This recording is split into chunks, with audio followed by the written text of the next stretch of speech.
Continuando aí o nosso estudo sobre conjuntos, vamos falar agora de subconjunto. Para você entender essa definição, vamos direto a um exemplo. Imagina que eu tenho um conjunto A, cujos elementos são 1, 2, 3, 4, 5. Tenho um conjunto B, cujos elementos são 2 e 4.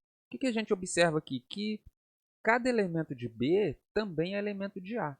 Se eu fosse usar o diagrama de Venn, aqui para representar isso, teria aqui 1, 2, 3, 4, 5. Esse é o meu conjunto A. Agora, eu poderia muito bem vir aqui, circular esse cara para ser o meu conjunto B. Beleza? Aí o que isso me mostra? Que B está contido dentro de A. Ele está dentro de A. Ele é um subconjunto de A, que a gente chama. Beleza? Então, quando cada elemento de um conjunto é também elemento do outro, então a gente fala que esse cara é um subconjunto, beleza, do conjunto maior de referência. Isso gera para nós o que a gente chama de relação de inclusão, beleza?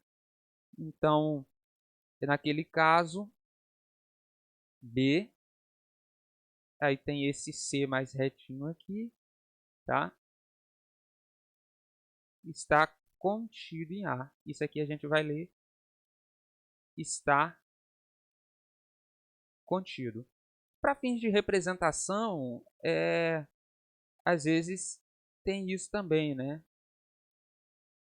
A gente coloca o cara ao contrário. Então, B contém, A contém B.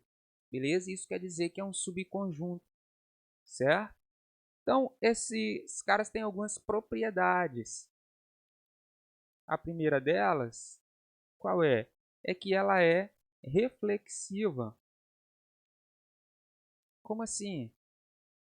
É que qualquer conjunto contém ele mesmo. Beleza? Por quê? O que é a ideia de quando um conjunto está contido no outro? Quando cada elemento de um é também elemento do outro. Então, todo elemento de A é elemento de A? É. Então, óbvio. Então, A está contido em A. Beleza? Aqui, a gente tem a intuição de, tipo, se é igual, não pode estar contido, porque a gente espera que é mais intuitivo para nós o que a gente chama de contido propriamente, que é contido, só que é menor, né? Contido e não igual. Mas isso é outra história que vai aparecer mais para frente, beleza? Então aqui é que cada elemento de um seja também elemento do outro. Então, A está contida em A. Ela é também antissimétrica.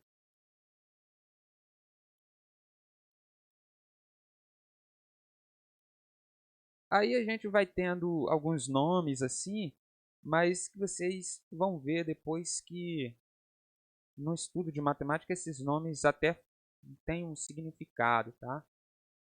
Se A está contido em B e B está contido em A,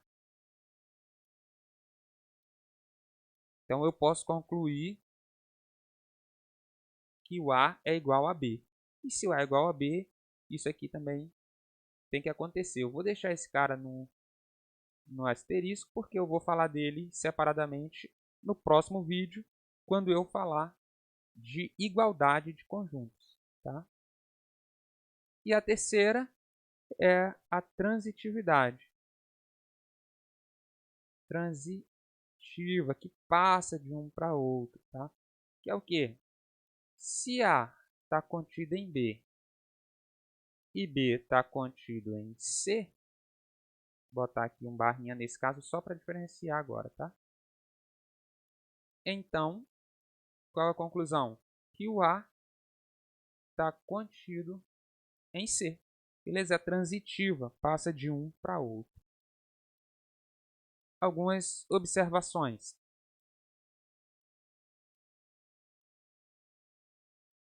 Se eu tenho A igual a 1, 2, 3 e eu tenho B igual a 1 e 4, o 1 está contido, o 1 pertence ao B também pertence ao A, mas o 4 pertence ao B e não pertence ao A. Então, nesse caso, a gente fala que o B não está contido em A, ou ainda que o A não contém o B, e vice-versa. Tá? Então, se eu quero negar a relação de inclusão, eu ponho uma barra aí, certo? Outra curiosidade aqui lembra que nós falamos do vazio, conjunto vazio? Então, o vazio, que é uma quarta propriedade aí, que é o vazio está contido em A para todo A, onde A é conjunto. Como assim? Usando aí, explorando bastante terminologia, simbologia matemática, né? Porque essa parte de conjuntos está muito próxima da lógica e a gente vê muito essas simbologias, né? Para todo, existe, vazio, contido, pertence. Essa é intuitivo porque o vazio é um nada, o nada está dentro de qualquer coisa, tem um nada lá, certo? Mas uma prova mais rigorosa é o que a gente chama de vacuidade. Por quê? Para eu provar que o vazio não é subconjunto de A, eu teria que pegar alguém no vazio que não está em A.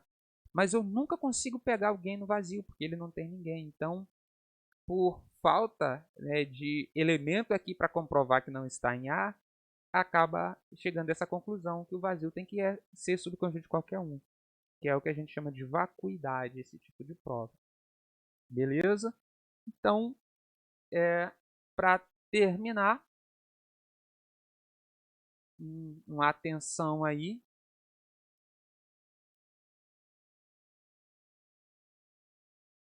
A gente agora já falou de subconjunto, né? Que é uma coisa, um cara maior que está por fora, né? E um cara menor que está por dentro. Mas ambos são conjuntos. Então, pertinência, que é aquele símbolozinho do E, é entre elemento e conjunto.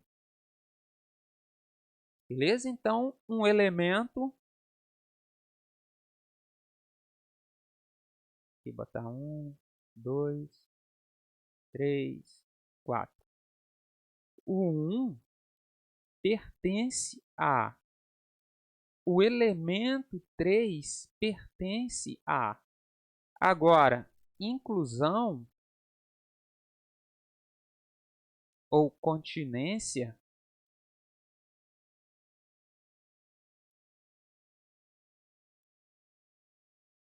que é representado pelo símbolo C, né? É entre conjuntos.